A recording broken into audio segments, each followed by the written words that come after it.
Бүгін сен әріпті өрнектің мәнін табуды үйренесің. Экранға назар аудар. Әрпі бар өрнекті әріпті өрнек деп атайтынын білеміз. Әріпті өрнектерді оқышы.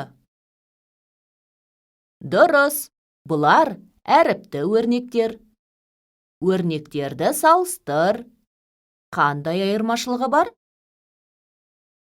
Дұрыс, өрнектердің бірінде екі әріп бар. Әріпті өрнектің нәтижесін табу үшін әріптің орнына мән қойып, есептейтінін білеміз. X-тің мәнін 62, ал Y-тің мәнін 9 деп алып, әріпті өрнектің мәнін табайықшы. Сандарды әріптердің орнына қойып, санды өрнек жасап аламыз. Екі амалы бар, осы санды өрнекте. Алдымен көбейту амалы, содан кейін азайту амалы орындалады. Есептейміз.